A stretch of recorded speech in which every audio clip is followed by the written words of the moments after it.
Hi, it's Splinterverse. Welcome to another episode of D&D New Releases, the show where we talk about new third-party products for Dungeons & Dragons from both Dungeon Masters Guild and DriveThruRPG. We cover 20 new titles from each of those sites. This is not a review show, as we have not looked at any of these products in full, so please venture into them at your own discretion. We do include alphabetical links to all of the titles shown in this video in the video description. So if you want to help the channel, please use those links to purchase these titles. You can also support by purchasing one of our books, two of which are shown on screen right now, and those are also linked in our video description. Please subscribe and share the video as well. It helps the channel and all of the creators in today's episode. This week's episode focuses on titles released between July 2nd and July 8th of 2021. Stay tuned all the way to the end of the video because we've got Pathfinder, OSR, and 5th edition titles. Whether it's classes, modules, you name it, it's in here this week, so stay tuned. First up, we have Adventurers of Panzoasia 2, Elven Warrior Wizard. They released two different titles this week under this banner. So the other one has to do with the dwarf, I believe. It's from Daniel James Hanley for $1.50. It's 37 pages. It says, second in a series of modular supplements presenting reimagined character classes, variant rules, and setting information for classic fantasy-style adventure games. So I like that it's reimagined character classes. It says, a redesigned 14th level elf class, presented in a concise tabular format that fits on the back of a character sheet. It's got a large-scale map of the ultimate west of Panzoasia, and easy-to-reference modified rules for classic basic and BECMI systems, and a rethought 5-point alignment model. That sounds interesting. A page of facts about the mercurial many-hued elves of Panzoasia who lived for thousands of years. A table of popular names, 190 spells, setting integrated destinies for 9th and 14th level Elven Warrior Wizard PCs, class variants, descriptions of the wondrous minerals, wondrous flora, and cross-compatible creature stats. So that's a lot packed into the 37 pages. But I like that they're trying some different things. I definitely would like to read this one because it's got variant rules. It's got a class around elves. And I love flora and fauna stuff. So that's in here. And it looks like the first one was called Dwarven Dungeoneer. So that one's down here if you want to check that one out as well. I'm assuming there's a dwarf class in that one. So yeah, and this 5-point alignment model, that sounds interesting because not everybody's loving the existing alignment, so it'd be cool to check out an alternative maybe. So yeah, let's look inside the book. Okay, some nice cover art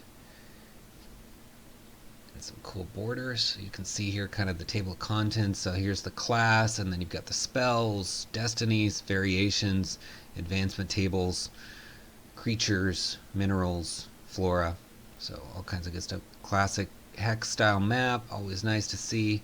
We'll read some of this in a minute. This is some details on it. Changed rules, altered assumptions, and here's the class. So you get to see 13 of the 37 pages, so you're pretty much going to get to see the whole class, which is nice. So explains the background here. 10 things to know about the elves. I like the kind of almost like an article format of some of this stuff.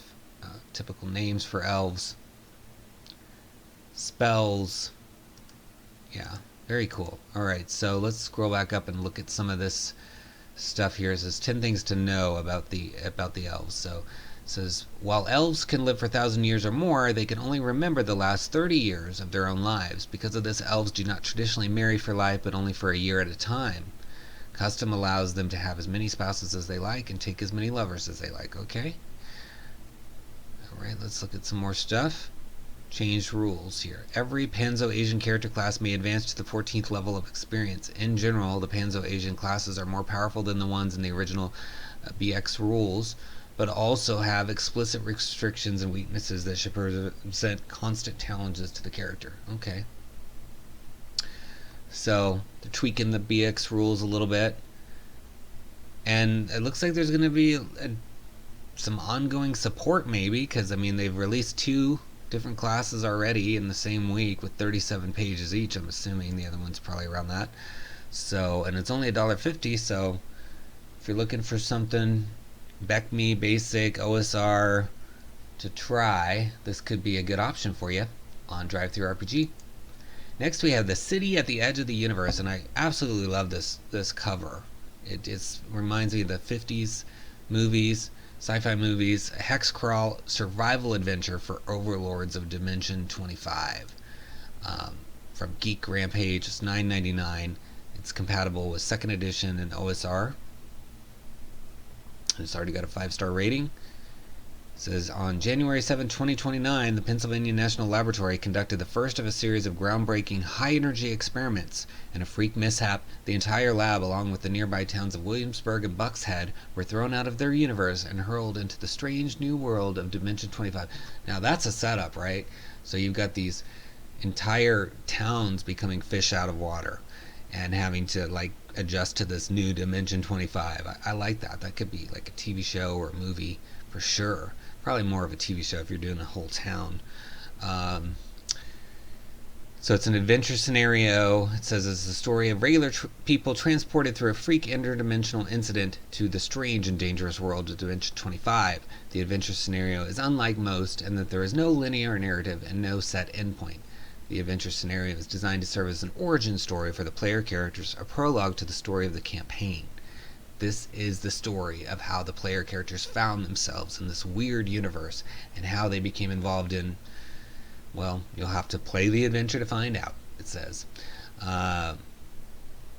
It's meant to present a situation to the players and a variety of destinations available for them to explore. Where they will go and what they will do is up to them. And the end determines the rest of the campaign.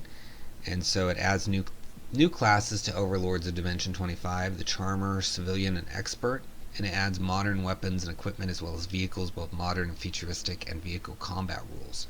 So, pretty cool. Lots of different things in this book, including kind of a starting point to go to Dimension 25. It's very, very unique. Haven't seen many products like this. So you got your table of contents. So it's 112 pages, so you're going to get quite a lot of material. You can see some NPCs in here, outcomes, character creation information.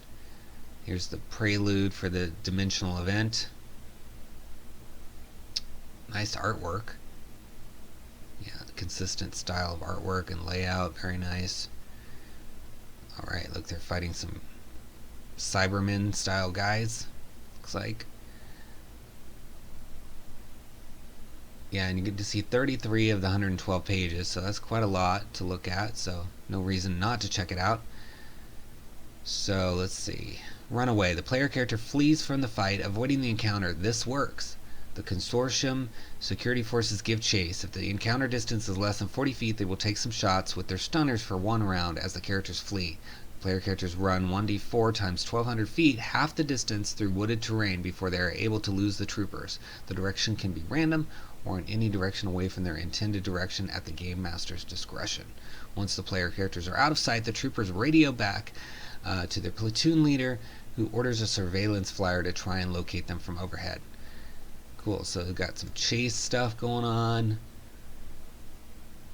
and that's cool. It looks like they're taking some of the armor from the sentries that are chasing them.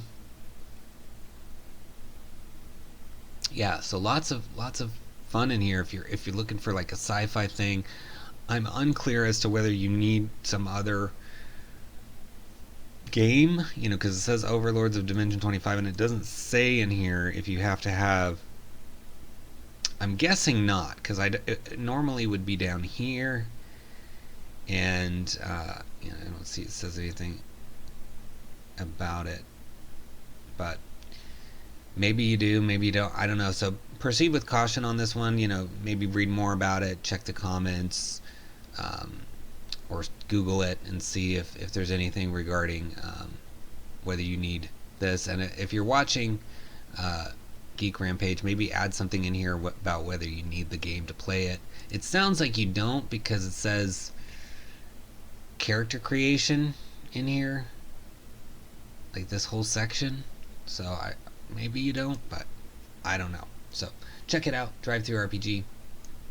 Next we have Deck of Many Bones, Embrace Your Inner Skeleton, with 60 themed cards featuring items, encounters, boons, and more. and it supports multiple systems. From Sailor Cat at $4.99 for 13 pages. Make skeletons fun again. The Deck of Many Bones introduces to your campaign new and fun ways to view a fantasy staple. This magical item was crafted to share the world its creator's enthusiasm for skeletons. So its 60 cards include a wide array of themed items, encounters, boons, and spells and characters. In putting together the deck, the goal was to focus on more than skeletons as creatures. Some cards draw upon associated themes such as properties of divinations. Others use the skeletons to spin or enhance outside concepts. Some embrace the humble skeleton. You can browse the example cards. Yep, we're going to do that in a second. Negative outcomes are all well and good. They have a place in most campaigns, however, they just don't suit the agenda for Deck of Many Bones. But your players don't need to know that. And it's system agnostic.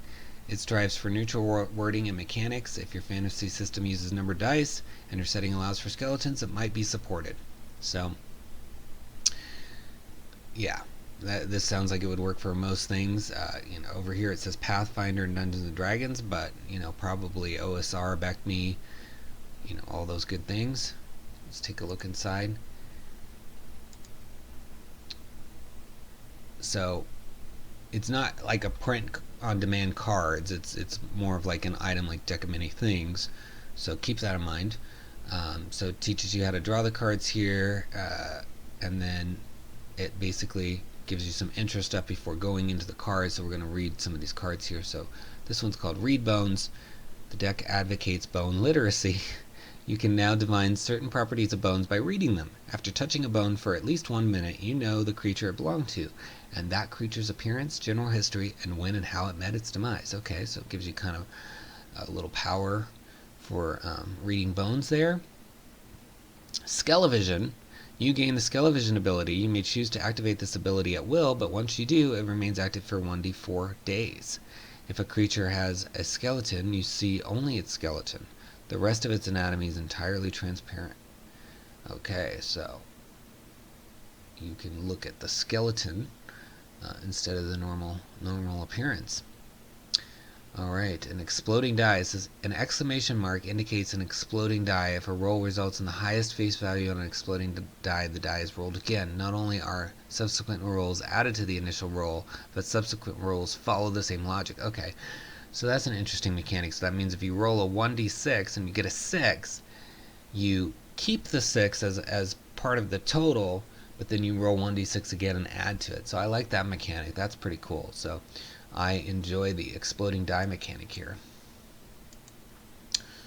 Alright, next we have The Doom of Northwood by Macy on the Rocks, and it's also author is Jose Luis Macia, and you can get a watermark PDF for $30 or a hardcover book or both, and the hardcover is $55.63. It says, in this book you will find an adventure guide to entering the cursed city of Northwood. Read the adventure, adapt it to your style, and offer new tactical challenges to your players. For an ideal use of the adventure, allow your players to unveil all the events that occurred in the city, and then fall back to become more powerful adventurers during your campaign, so they can come back to the city later and permanently solve the situation. The Doom of Northwood is a horror and survival adventure, and a monster manual with 30 new encounters to challenge your players. Okay, so that's cool. You got a module and a monster manual and 30 encounters. Rescue survivors and run away from Northwood, or maybe explore the source of the horrors that made the city collapse. So, and it's 122 pages. So I think, there's going to be a lot of stuff in here. Unfortunately, there's no preview. If you're watching Macy on the Rocks or Jose, I would suggest adding it. If you've got 122 pages, there's probably stuff you can show. I think you can even not start at the first page and maybe show something later in the book if you want. I think you can configure that. If you're watching this video, they may have added it since I published this video. A lot of times, I notify these creators immediately after the video goes live, so a lot of times they respond right away. So there very likely could be some previews here for you to check it out. I think it's worth checking out. There aren't that many, 5e or Dungeons and Dragons hardcovers, right? So it's always good to check out a book that gives you a hardcover option. It just says it's compatible with Dungeons and Dragons, so another note for you, Macy on the Rocks, maybe say 5e in here, or which one. I'm assuming 5e, because it has that 5e look to it. but it just says Dungeons and Dragons, so maybe put that 5e after your title here in parentheses or in here somewhere, just so people are clear. Oh, you know what, I think, no, it's not on the cover. I thought it might be. So very cool, though. It says, yeah, doom has come to the city of Northwood. Are you brave enough to search for survivors while risking your soul? So it looks fun. The art on the cover is nice, so check it out. Eyes of Spiragos by Monica Valentinelli from the Silesian Vault. So that's a Scarred Lands authorized title for $2.99, 34 pages, 5th edition. Let's see, it says an adventure that takes place after Gauntlet of Spiragos on the Fangsfall Peninsula on Gelspad. The Silesian Vault scenario has been written and designed by Monica. It says, to deepen the impact of later events and uncovered secrets in the Spiragos theme series. During the introductory adventure, the PCs uncovered Titan spawn artifacts. With the discovery of these unholy relics, the PCs faced an uncomfortable truth. Through the war between gods and titans, though the war between gods and titans is over, true evil lingers still. The events in Eyes of Spiragos deepen their understanding of what that revelation means and how they can overcome its taint. It's a 3-chapter adventure optimized for 3rd level characters, includes suggestions for further setting, and rules modifications for ease of use. There's one narrative requirement: the PCs must have played through Gauntlet of Spiragos, so you definitely need the previous one to do this. The horror in the Eyes of Spiragos is primarily physical and psychological, to build off the spider-themed elements introduced in Gauntlet of Spiragos and to foreshadow what awaits them. Rules and setting information are drawn from the free introductory. Oh, okay, so that's the Gauntlet. Okay, the Gauntlet of Spiragos is in the Scarred Lands. Oh, no, sorry. The Gauntlet of Spiragos is introductory adventure that's free, and then you also need the Scarred Lands Player's Guide. Sorry about that.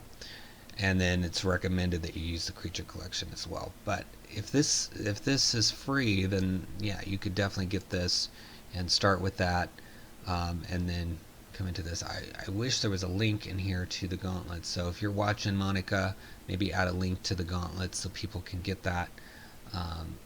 Because I don't know. Oh, here it is. It actually is a link. Sorry about that. She did have that in here. So yeah, it's a free 5e OGL adventure. So yeah, you can get that, play that, and then you need your typical Scarred Land stuff, unless you're going to adapt it, which is cool. But yeah, spiders. I mean, who doesn't like spiders? And that cover art is gorgeous. All right, so let's look inside. So yeah, very nice art. Like the layout. Optimized for 3rd level characters.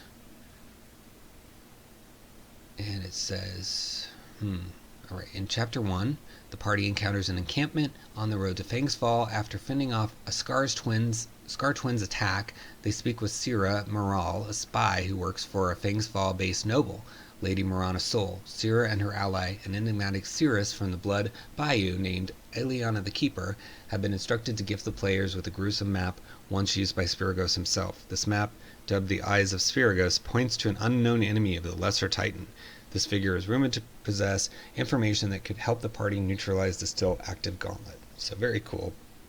I love the Scarred Lands because it has that kind of Greek flair to it. So you got the Titans involved here. So yeah, if you're playing Scarred Lands, or you're looking for, you know, a new supplement to try, maybe integrate into your existing campaign with spiders, this looks like it could be a good option, especially since you can also get this related free adventure. So yeah, check it out. Next we have Galaxy Black, Space Fantasy Adventure in the Collapsing Universe. Galaxy Black 4, Imperial Gear and Technology from Dreaming Gynoid Studio. It's compatible with Dungeon Crawl Classics. And looking at it, it has like literally the longest title I've ever seen up here, which is fun. I'm sure that helps with the keywords, but I don't know if we'll ever see one that long again. That's pretty long. I like it though, because it made me chuckle. 117 pages, and it says, it's technology to exceed the Golden Age. The might of the Empress Imperium is founded on the doctrine of imperial parascience. Within it, all that is possible is allowed. Program your immortality, fire up the sleep teacher, become a different species, and dive into your Navatank. So all kinds of technobabble that relates to this sort of sci-fi setting. It says, with Galaxy Black, you should be able to fake your way through your favorite sci-fi fantasy franchise without any problems at all, from Golden Age space opera to grotty, modern post-cyberpunk, from the gutter to the stars and all points in between. Galaxy Black is also for those who wanted a setting, showing one example of how using all these elements in the book together can work using a traditional Golden Age galactic empire as a model. So it has character classes, psionics, weird alien magic, demons, and terrifying new vistas of reality. Is compatible with Dungeon Crawl Classics, and it seems like other OSR as well. And let's take a look inside. You got wearables, logics, class. So yeah, this is a perfect example of like jumping to the middle of the book to show your preview. You don't have to start at page 1. They started at page 43, so there may be something that you want to show specifically. But yeah, you're getting to see 4 of the 117 pages. So let's look at one of these little items here. So logics, unsentient, non-thinking, dumb computers. In Imperial space, a dumb computer with no sentience or thought capabilities called a logic. So okay, that's kind of a cool little way of naming it. And then data film, a biological construct created by the shaper houses of old Mars long ago. Transparent and generally clings body tight to the skin of the wearer, acts to use the wearer's body as an interface exchange. Ubiquitous tech, in the core many families grow custom blends. When not engaged in a data tank or other interface device, the wearer will appear largely naked, save for a shimmering, wet appearance. So yeah, they've thought through a lot of stuff. Maybe this is the data film, I'm not sure. But yeah, they've thought through a lot of this sci-fi stuff. You can kind of get that feel of, like, you know, Blade Runner and various future stuff. So if you're looking for something like that, check it out. Next we have Instant Adventures Bandit Camps from Deep Dark Designs, and it's Foundry compatible, which is nice. It's $9.99 on sale for the PDF, and it says it's also used for both versions of Pathfinder as well, which I believe, because this is you know, about a lot of maps and stuff here. It says Instant Adventures is a seminal monthly series from Deep Dark Designs that seeks to both enhance your games and make your life as a GM easier by providing handy collections of tightly themed maps and carefully chosen creatures that complement them. It focuses attention on bandits, brigands, highwaymen, and other common varieties of ne'er-do-wells. Provides a dozen premium maps, 6 smaller and 6 larger, that depict the number of bandit camps in different environments and types of terrain. To complement these, they've also provided artwork for 13 creature tokens. They represent a mixture of bandits and creatures likely to be encountered alongside them, such as hounds and horses. So it gets you not only the adventure assets printed or uploaded, but, you know, however you want to do it, but a license for the premium module in Foundry, which Foundry is a pretty cool V2T system. So you've got 12 scenes with both performance and quality maps provided for each, 13 actors, 9 journal entries that provide front and back matter and supplementary materials, and 12 additional journal entries that get much deeper into the bandit camp with useful ideas, tips, and suggestions. And then it says the Pathfinder 2nd edition support is coming soon. So, you know, as we talked about, you can always go to account or library and check for updates to your titles on these sites, so, you know, authors can continue to update the material. But you can see it looks really nice. The art is nice. Look at the shadows. I know that Foundry is pretty cool in what it's able to do with stuff. Look at the skull that you can go in and out of. It's part of a camp, so this could be like maybe an orc camp or something. Yeah, very, very cool stuff. Looks gorgeous. I love that it works with Foundry, but it's, you know, also VTT, so I'm assuming you can get these maps and use them for other things. It does look like that, because it's got the premium content and then the regular assets as well. So even if you don't use Foundry, you can get these little tokens and the maps to use. Alright, so love it. Looks great. Next we have the Kalunga Plateau by Gustavo Tertolioni. Issue 1, The Plateau, Character Classes and List of Invocations. It's designed for use of old school essentials, so OSR. And it's $8, 54 pages. Hidden in the depths of the most secluded jungle is a plateau dominated by monstrous beasts and primal tribes. This place holds uncountable amounts of gems, gold, and silver with long-forgotten Caverns, protected by reptilian monsters, humanoid beings, and powerful shamans. Are you brave enough to explore the Kalunga Plateau? It says it's an unofficial module for old school essentials, and is compatible with most OSR games. It has a setting, rules for character creation, list of new spells, and adventure. Complete setting will be divided into different issues.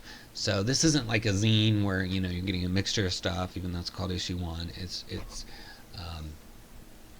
It's actually like a series of modules. So this might be like numbered module, M1 or something in a normal old school kind of setting. But this is kind of a new way. Issue 1 works here because he's issuing, he or she or whatever pronoun is issuing these in an order here. You're going to get more and more revealed as time goes on from Black Dog. So let's look inside. So we're seeing 4 of the 54 pages, and you got rumors about the plateau. So yeah, this is another example for the creators watching where you're starting page 9, so keep in mind that you can do things like that. Alright, so giant reptiles, eaters of men, lurk in the middle of the trees. There are hundreds of dragons' nests hidden inside the caverns. Little humanoids wander through the jungle looking for human flesh. There are several tribes of humans and non-humans living in the jungle. Giant insects wander in the forest. So, cool little flavor that you can get with the rumors here. It says, thousands of years ago, an alien civilization settled in the region where the plateau is located nowadays. The civilization started to study the traits of our world, founded a city, and developed a small society of scientists. So that's cool. Gives you kind of a sci-fi background, but then it's got this jungle feeling to it, which is fun. Could tie into some other sci-fi stuff we looked at today. Very cool. All right, next we have Legendary Ninjas from Legendary Games, 5th edition. And it's $6.99 for 30 pages. It's the latest volume in their series of class-focused player supplements. This time they're focusing on the stealthiest and most mysterious of classes, the silent warriors known as ninjas. The new class is a unique variant of the rogue class as seen from another culture, drawing on myth and the fantasy of the ninja. It's intended not only to allow players to take a new look at the ninja, but to examine the class in an entirely new fashion, granting the ninja class features that stray from normal ones. It gives it ninja tricks, with the ninjas operating games, which include their own unique form of spellcasting. And then there's subclass options like the Split Soul, granting the ninja the ability to split into alternative clones of themselves. And there's quite a few of those, it looks like, because they've got the Black-Hearted Beguiler, Shikigami Callers, and the Yokai Scion. So, very cool. Always nice when you create a new class to have those subclasses to go with it. Otherwise, it's kind of pointless. But it's nice when they do that. So let's see here. So here's sort of the class table. And then it tells you about the various abilities at the different levels. So Poison Trick at first level, as a bonus action, you can coat your weapon with a fast-acting poison. If you hit your enemy with a weapon attack, they must succeed on a Constitution saving throw. If they fail, they are poisoned for 1 minute. A poisoned creature can attempt a new saving throw at the end of each of its turn. You can use this ability a number of times equal to your Charisma modifier. So, cool. And then Jutsu Pool at second level, you possess a unique Jutsu Pool, which is based on your experience in combat, granting you superhuman abilities. After each long rest, you gain a number of Jutsu points equal to your Charisma modifier. Your Jutsu goes up or down throughout the day, but cannot go higher than your Charisma modifier. You spend Jutsu to accomplish secret techniques and regain Jutsu in the following ways. So, you get like this resource pool to use for various things. Alright, very cool. If you're looking for ninja stuff, they got you covered here. Legendary Ninjas on DriveThru. Next we have Liber Genus 12, Oozfolk from Ben Edwards, and it's Pathfinder compatible for $2. It says, have you ever looked at a creature and thought, that would be interesting to play? Have you thought it a shame that some creatures look like you could walk down the street in your game as one, yet there are no hard rules on how to do that? Well, the Liber Genus series aims to fill that niche. This 12th installment brings the slimy ooze folk to the table with rules on how to create a character as a versatile ancestry, incorporating 4 heritages based on several types of ooze you could assemble, as well as 11 ancestry feats and 1 magical item. Cool. So you got some Pathfinder stuff going on here. This apparently is the ooze folk. And then you get to see this. There's 5 pages in this. So it says, ooze folk are a varied group of individuals, each having been created from varied materials at hand, which has affected their appearance. They are an abnormality in the grand scheme of things, usually created by accident. They are the result of alchemical or magical tinkering with liquid substances that through some as yet unknown method causes life to animate the resulting goo. Alright, so they have their little traits here. So it says you might have a happy-go-lucky, carefree outlook on life. Others probably believe you are incapable of deception. So that's kind of cool. It has like a little table of what you might have going on for your character, but then others think of you. I like that. And then information on the society and the physical description. So yeah, if you're looking for sort of slimy-looking guys or gals or non-binary for your adventure, this one could be for you. Could be sci-fi, you know. There's no reason these characters couldn't be sci-fi. You know, could have an alien that looks like that too. So we've been seeing a lot of sci-fi stuff today. Alright, next we have the Low Road to Braddock Dene, a 5th edition compatible one-shot adventure, adaptable for a party of 4 for levels 8 and up. It's by Simon Hunter, and it is $3.95 for 37 pages. And I'm not sure if it's Braddock Dene or Dene, or I'm not sure, but I just called it Braddock Dene. A valley marks the border between 2 friendly territories, yet something is stirring up trouble. And we'll find out what that is. Having found themselves venturing along the border between 2 territories, your players come across an important courier laying prone on the ground after being attacked. They urge you to deliver the mail to the nearby frontier settlement. And so it includes 10 maps, 3 customized creatures, interesting backstory, 2 separate avenues into the adventure, human or orc, multiple gameplay examples, the option to extend the adventure using a random rumor table, and each creature has been designed so they can be printed as a creature card. That's nice. So it's got this layout here, which is nice, with nice borders, maps, and you've got little flavor text to read. So we'll look through this here. You've got your creatures. Here's a little card, it looks like, that you could cut out. Very nice map over here. I like this one quite a bit. So yeah, we'll look inside. Get the forward.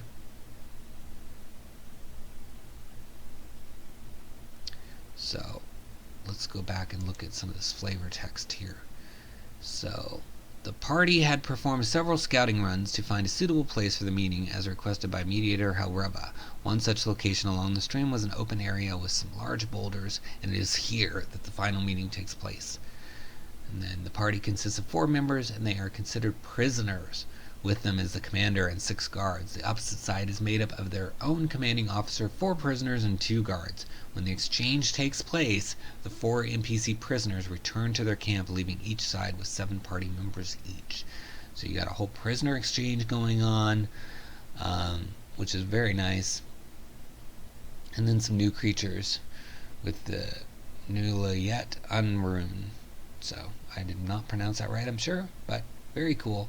From Simon Hunter. Check it out. Next we have Magento's Marvellous Waxworks with a gorgeous cover. It says, bravely face down monstrous works of wax in this thrilling role-playing game adventure. And it's $9.99 on sale for 56 pages from Deep Dark Designs with authors Samuel McDonald and Daniel McDonald. And it says it's compatible with 5th edition as well as both editions of Pathfinder. It says it's going to be on sale throughout July. So, and you get the PDFs and the VTT assets as well as Foundry, as we talked about earlier. It's a good VTT system. And look at this gorgeous art. So it's a premium adventure module for 3 to 5 players at the first level that will see the PCs reach the 3rd or 4th by the end of the book. And you get the complete versions for 5th edition. Pathfinder 1 is coming soon, and Pathfinder 2 coming soon. But like I said, they update and you get those. tells the unique and strange whimsical tale of a prolific sculptor whose waxwork creations come alive and turn on him. It opens with the PCs attending an exclusive masquerade ball, either as guests or the help, that is beset by bizarre wax sculptures of exotic animals which have inexplicably come to life.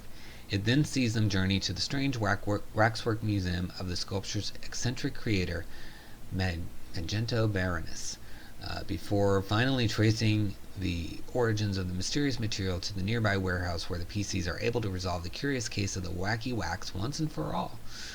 So it's an unforgettable, one-of-a-kind adventure, chock full of gorgeous illustrations and detailed maps, complete with comprehensive appendices that deep dive into the living wax, as well as statistical information for 34 characters and creatures.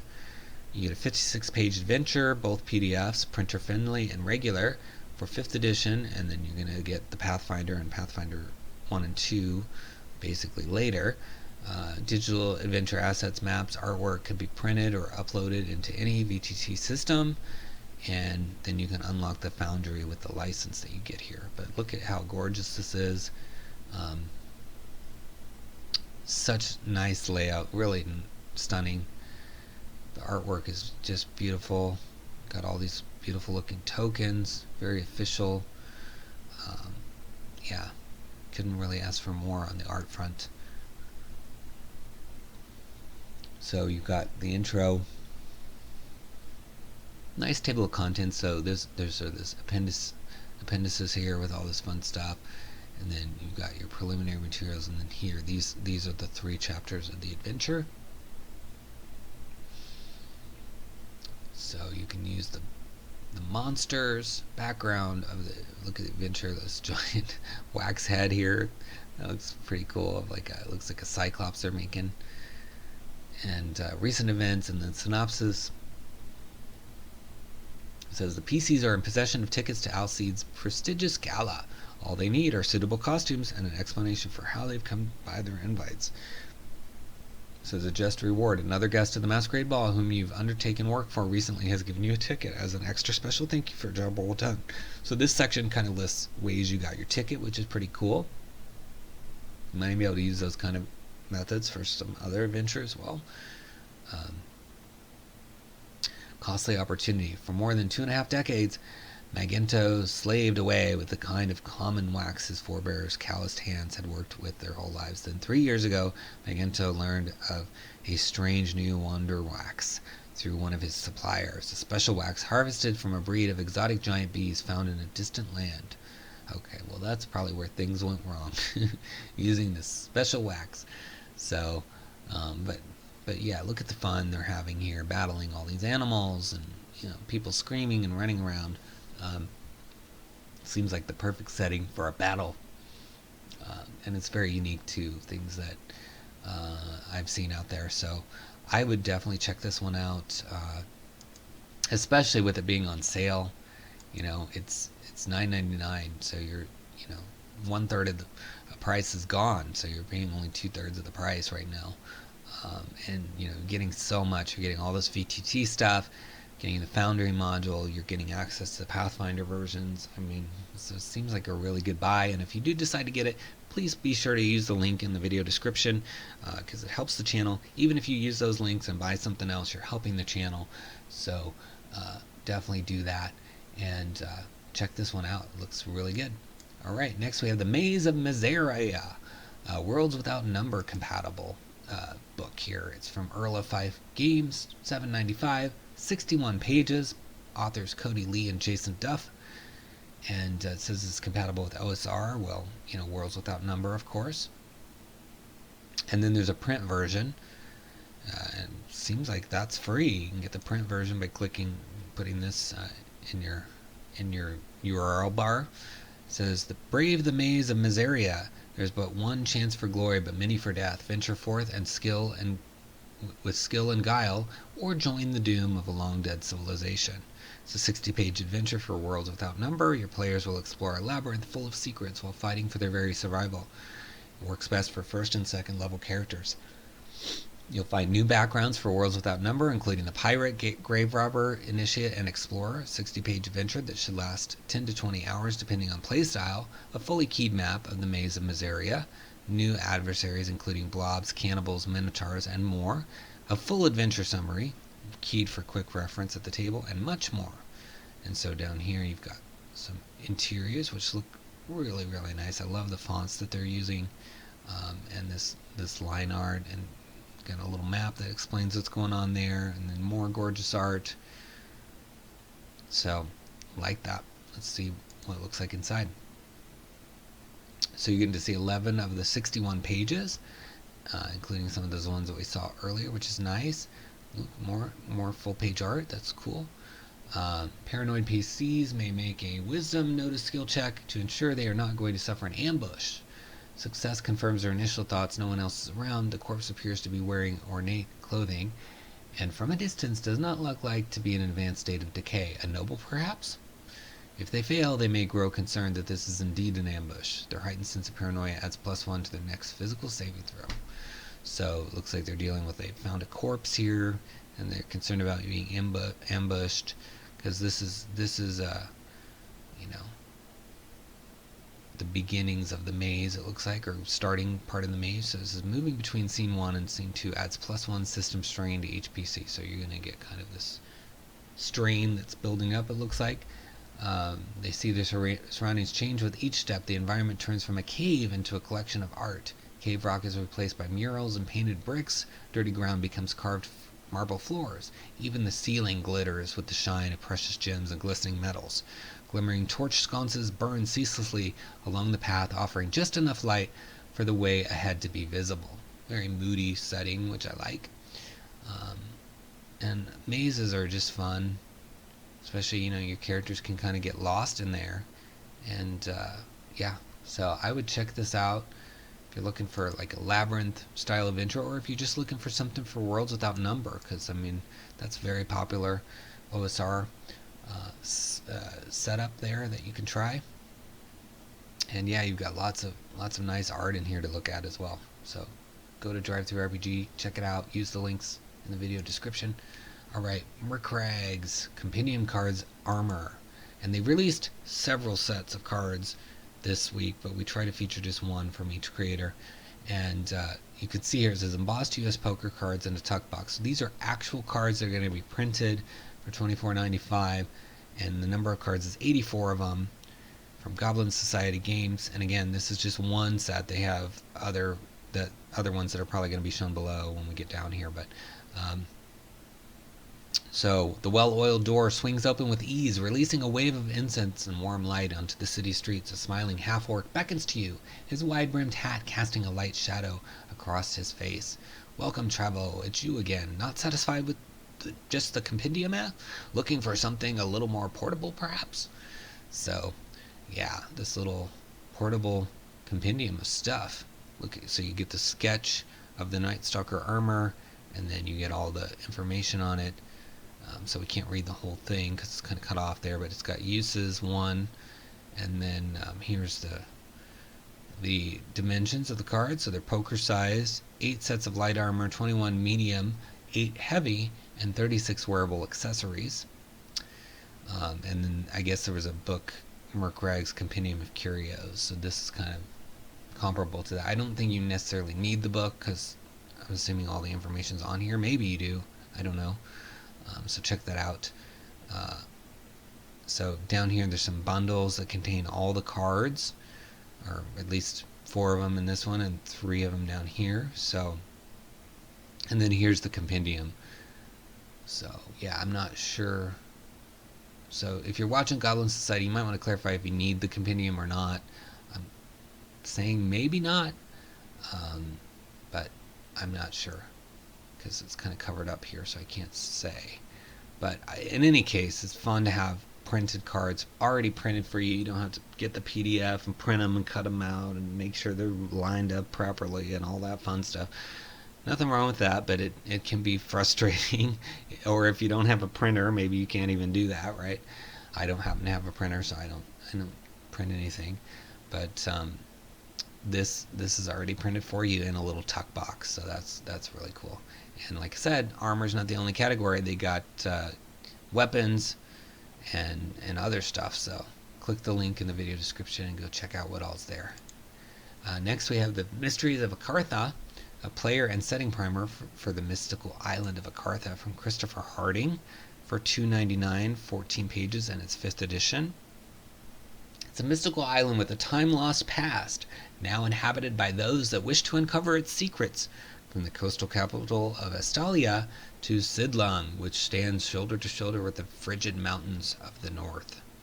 One may be led to believe that this is another large island with very little uniqueness, but they would be terribly wrong. A rift flowing in unknown energies and magics was discovered in the center of the island, spilling its powers into the overland and changing the local biome. Below the shimmering veil, adventurers found it to be home to the most exceptional array of animal and plant life. Even more surprising is that the rift is inhabited by strange folk, dubbed by the new settlers as Akarthans, after the island. So, very cool setting. It's got lore and backstory for Akartha, information regarding the rift, a map of Akartha, starting off points for quests, and a comprehensive backstory to the people, which is cool. And I like the cover art a lot. It reminds me of like a Magic the Gathering land card, with the kind of its style there. It's got info on the creators, and then here's where you discover Akartha. So you get to see 6 of the 14 pages. Oh, and that's a nice map of the island. Very nice page layout here. It says, life around the rift. Modern folk have been living around the rift for over a century. However, those that dwell within the rift have been there seemingly forever. Artifacts that have been recovered are dated back millennia. Strange machinations, tools, and devices that the current inhabitants have no idea what they do. Did they coexist with the makers of these devices, or did some event befall them that caused them to lose their knowledge or even their original home? So you got kind of an Atlantis-style mystery going on. And then there's various layers to the rift. But yeah, lots to do here. Various settlements and areas, including the Whispering Sea over here. So yeah, I think it's fun, and it seems to be the start of something. So you get kind of in on the ground floor for $2.99. So check it out on DriveThru. Next we have Merlin's Moments Origin Heritage for Pathfinder 2nd edition from Merlin's Workshop Publishing, on sale for $2.80 PDF. 11 pages. It says conventional heritages focus on individuals' biological or mythological ancestry. An origin heritage shifts the focus to the place in which an individual was born and raised, a pervasive connection to the geographic region or a strong community. So you've got the nature versus nurture going on here, giving you kind of a different angle for heritages in Pathfinder. It says there are 8 environmental heritages, arboreal, desert, frozen, rugged, marine, lowland, subterranean, and wetland. So that could be where you came from and kind of give you that different heritage going on. Community, there are 4 community heritages with cosmopolitan, maritime, nomadic, and urban. And then feats, each origin heritage shares a mix of over 100 ancestry feats from 1st to 17th level, so that's a lot. And ancestral paragons, players can elect for their character to rely even more on their origin by investing in the ancestral paragon archetype. So lots of options here. If you're tired of the normal ancestries or heritages or whatever in Pathfinder and you want to just try something different, this looks like a good option for you. I wish we could see something inside, even if maybe if you're watching Merlin's Workshop, just put like a page here, some images, maybe the TOC table of contents in here, just to kind of give us more to see. But I like the concept. I think that it's always good to try something different, offer something different than what's in there. And it sounds like heritages and ancestries could use some attention. So very cool. Next, Adventure, Monsters, and Treasure, a town to begin all your quests from called the Orphan Village, and its Adventure, Monsters, and Treasure is I guess the series name, but it's from Playwell Games for $4.99 with an author, Rod Espinoza, at 50 pages, and it's compatible with, it just says Dungeons and Dragons, so I'm not sure which edition. Do you want an instant town to begin your adventures from? A town with points of interest, NPCs, and possible PC origins all set to go? Then this volume is for you. Features the Orphan Village, includes diagrams, maps, and NPCs, the world in general, and more towns and cities as the author can update here.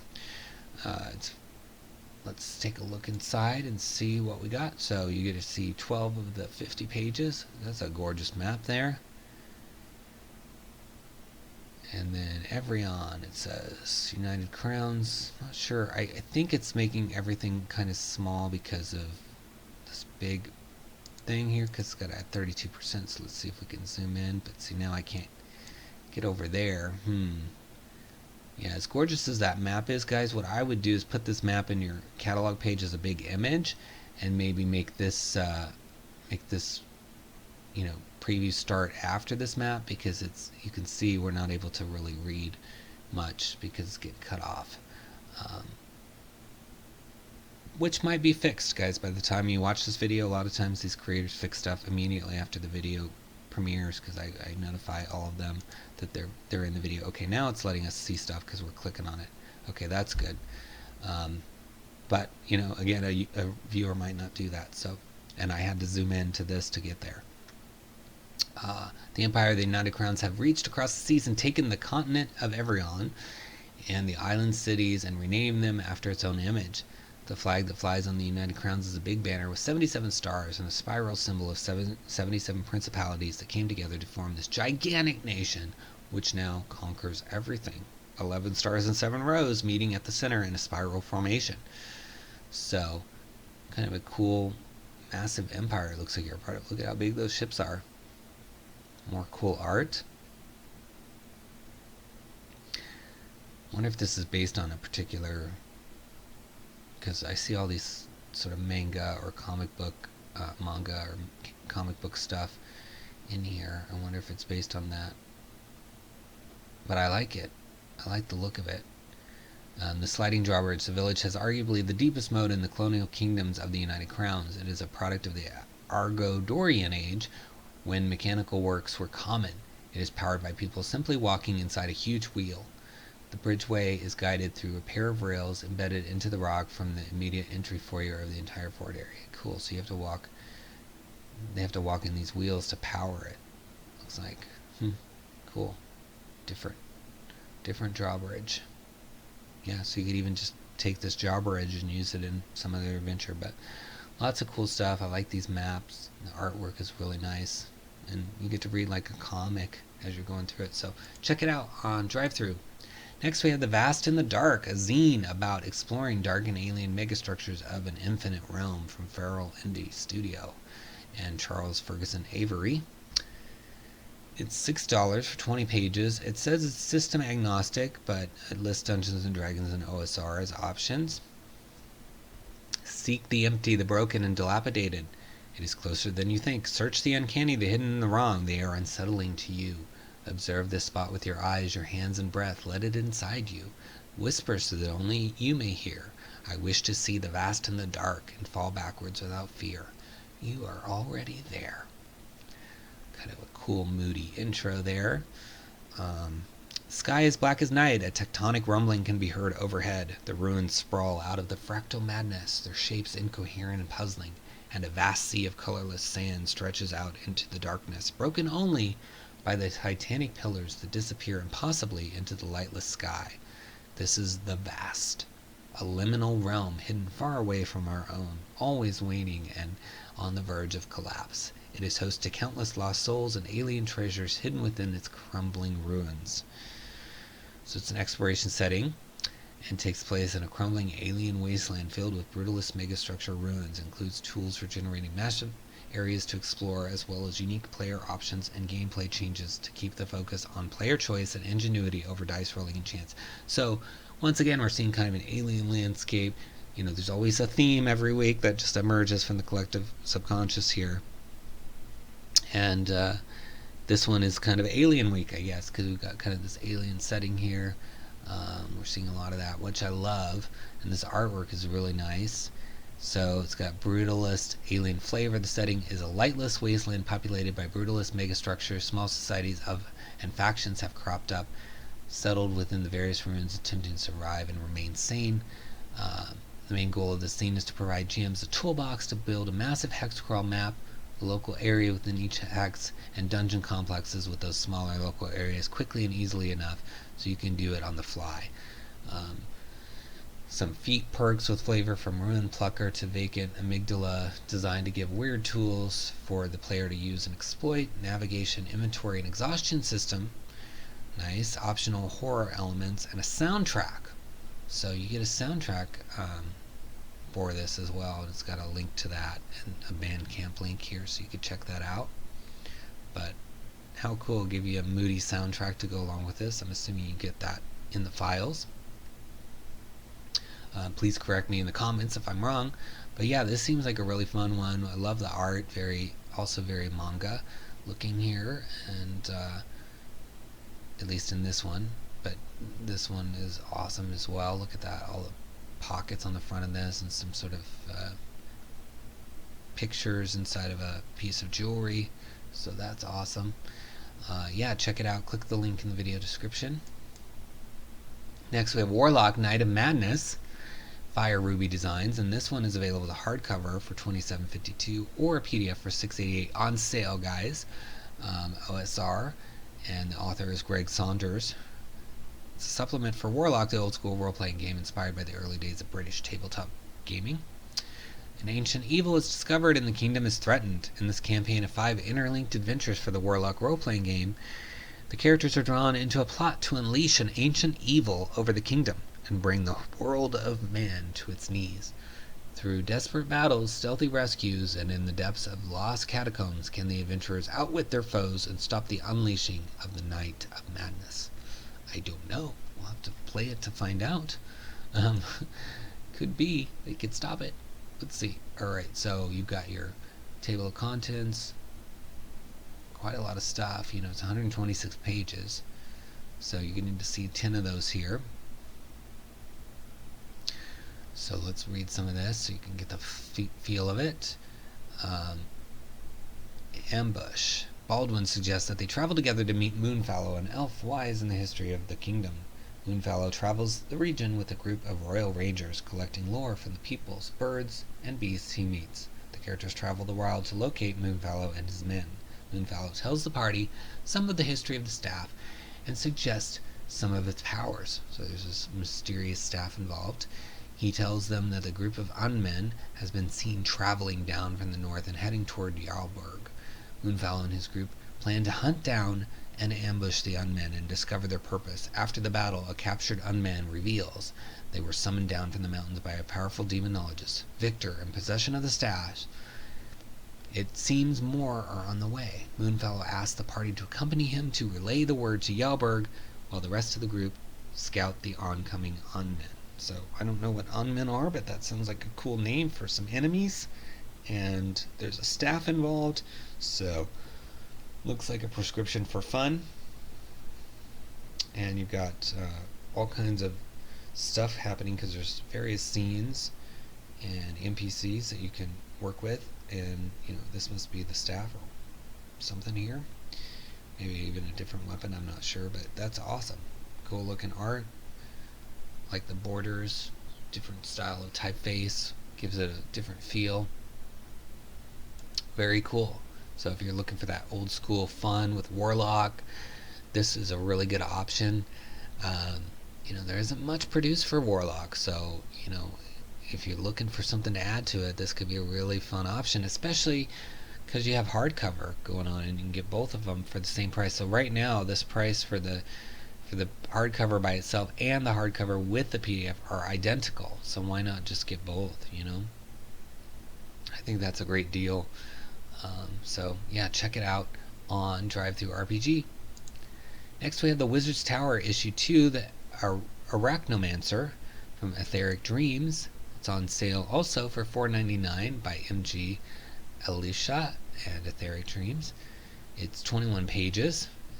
See this cool guy here with, well, could be a gal too, I guess, or another gender pronoun, not sure, and all sorts of stuff on his table. He's might be up to no good though. It looks like he's got some bat wing or something in this soup, so it could be something bad. I don't know.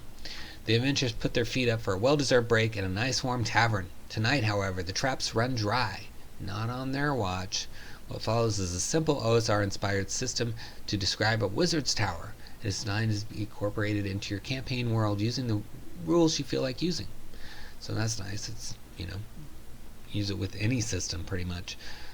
The wizard is a spidery spy with nefarious arachnid allies. Can the adventurers survive the mysteries of this inverted tower? So it's got Pathfinder, OSR, Dungeons and Dragons. So basically all those systems listed here. So let's look inside. Got the rolls, damage, information, all about the tower, and the resolution. So using 6 of the 21 pages, damage, alright, a 9 off. Bite on the arm here. So it says, should 𝙦𝙬 be investigated, an adventurer who is knowledgeable in entomology or poisons would need an OK roll to know his hand has been bitten by a monstrous spider. An adventurer experienced in healing would need to tend to his wound for 10 minutes, then roll to see how long 𝙦𝙬 is paralyzed for. An adventurer with the ability could telepathically communicate with a paralyzed 𝙦𝙬. And then it lists critical success, 𝙦𝙬 recovers the morning after, the adventurers return from the cellar, good, 1d8 days. So that's cool. Kind of the way they did the text, it says you need an OK roll, so OK, and then it has a corresponding, information on the outcomes here in the same language of OK, good, bad. But what that does is it lets you kind of plug in, well, what is an OK roll in 5th edition? Or an OK roll in Pathfinder, and then you can just sub that here in the text, so you kind of know what to do and can use it with any system. So I like that. So let's read some of the flavor text. Damn your bones, of all times the blasted 𝘏𝙤𝙤 run dry. He turns and shouts at solemn Glum, whose reading has been interrupted by the halfling. The elf peers at him over spectacles with a frown. 𝙦𝙬 says, I'm gonna have to haul a keg up from downstairs now, you. He points to one of the waitstaff. Mind the bar while I sort this out. You see him strap on a rune-encrusted belt, flip open a trapdoor behind the bar, and then disappear through it. So you got some fun little dialogue, flavor, character stuff. I don't do it justice because I'm reading this. You guys are... I'm doing it live. I'm reading all this live. I don't pre-read it, so I stumble a lot. But I think that's part of the fun of the videos. It's not super fine-tuned, so you can laugh at my mispronunciations and stuff like that. And I could certainly do a better job if I had more time reading this. So this looks like fun. I like that it's usable with all different systems out there, and it's got a cool way of recognizing that. So check it out on DriveThruRPG. And this is the last DriveThruRPG title. Now we're going to move into DM's Guild. But before we do, please subscribe to the channel. Click that like button. Leave us a comment. I will respond to every comment. Share the video with others. Click the links in the video description to purchase either one of these titles or any title, and it helps the channel. And if you're feeling especially nice, consider purchasing one of our books, Potions Unlocked, or Van Richten's Liber of Lineages. Potions Unlocked is at DriveThruRPG, and Van Richten's Liber of Lineages is at DM's Guild, and you can just search for Splinterverse on either of those sites, and those titles should pop up for you. Alright, on to DM's Guild. First up, we have Blackstaff's Book of Bloodlines. From Micah Watt, Elise Cretell, Jeremy Forbing, Brian Holmes, Ryan Langer, Isaac May, Ian Pace, and Kathleen Harrington from Pyromaniac Press. It says, the exploration of magic in the Forgotten Realms continues with Vajra Safar, the Black Staff of Waterdeep.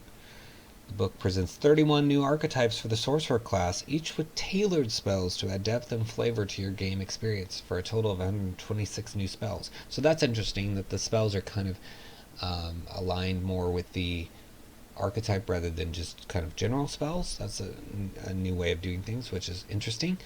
So there's all kinds of archetypes. You can see a lot of them listed here. I think there's 31. Yeah, 31 total. So we'll just read a few of them here. The Battle Mind. Psychically endowed with the tactical acumen and limited precognition, battle minds have a gift for combat. 𝙁𝙬𝙪 bloodline, the product of a fevered dream of a beholder. 𝙁𝙬𝙪 sorcerers exhibit characteristics of their aberrant progenitor. Kinetic mind, generating psychic abilities of motion and force. The kinetic mind is the master of inertia. Scaled bloodline, the serpent folk ruled the Faerun in ancient empires long before most other beings discovered civilization, and their legacy brings power. You can see some really nice art down here, and then they have like what they're calling the bloodline spells, which kind of are the spells themed toward that bloodline. So very nice. Let's look inside here. So table of contents lists all the different ones, and then there's an index of the spells, which is nice since they're kind of going to be sprinkled throughout the book. So you've got an alchemical bloodline with the spells, arcane bloodline, etc. So you can see 11 of the how many pages? 94. So it's quite a lot of pages. And let's see here. So arcane bloodline. The weave of magic touches every realm, every place. It is a great river flowing through all realities and times, a single force connecting the multiverse. It is through the manipulation of the weave, by means of spells, that allows travel among the planes and even beyond. The weave is composed of 8 known threads, corresponding to the 8 schools of magic. These threads wax and wane, writhe and repose, as though a living thing. And like a migrating beast, a thread can be drawn to certain locations. The thread gathers there, growing and strengthening, becoming clumped up until it shapes reality, much in the same way that dense matter bends light and slows time with its gravitational force. So that kind of gives you a background on the arcane bloodline, and there's a lot more here, so you can read more about like the source of your arcane essence and your arcane mark. So it says arcane magic, first level, you learn additional spells, so that's good. And then creature of magic, you have become imbued with the weave. By the weave, you have advantage on saving throws against spells and other magical effects. In addition, you can see magical auras within 30 feet of you, as if you had cast detect magic. You must have line of sight for this feature to function. However, effects that detect magic, such as detect magic spell, detect you. You radiate magic based on the school of magic of the last spell you cast. Okay, that's an interesting twist. And then here's the bloodline spells, starting with ball lightning and greater dispel magic, and then percussive counterspell and spell filch. So let's read percussive counterspell. You cause a spell to backfire on the caster. Make an ability check using your spellcasting ability. The DC equals 10 plus the spell's level. On a success, the creature spell fails and has no effect. In addition, the creature must make an intelligence saving throw. On a failure, the creature takes 1d8 force damage for each level of the spell that was countered and lose concentration, or half as much on a successful one. The creature doesn't automatically lose concentration, but must make a concentration check caused by the damage as per normal. Cantrips count as first level spell slots for this purpose. So, and then there's at higher levels and all kinds of information, all the usual spell information, but you can see they've got some nice flavor for each of the archetypes, and then custom spells. So I like that, kind of breaking it up with the spells with each of the archetypes. Gives it a different feel. Lets you really, when you present like 120 spells in a row, they're not all going to get read, but maybe if you break them up with an archetype, then some spells, an archetype, and then some spells, you might get more attention on some of the spells. So I like that concept. So good job, guys. And yeah, this looks like a really fun one. So if you're looking for some archetypes for sorcerers, look for Blackstaff's Book of Bloodlines in the video description. There's a link to get this book. Definitely looks like a fun one. Next we have Bounty Hunt, Cult Hunt Contract by Jason DM. It's $1.38 for 10 pages. It says Top Table Productions presents the Bounty Hunt Cult Hunt Contract. It's a 2 to 4 hour adventure to be easily implemented into your campaign for levels 1 to 4. 10-page book includes a full color map, game master's advice, and adventure hooks. Let's look inside.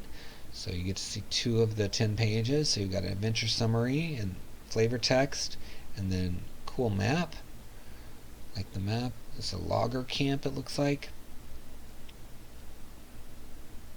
So on the adventure hooks, let's see. Recently, cultists have been visiting a local teen Without warning, the teen has disappeared in the middle of the night. Oh, that's scary.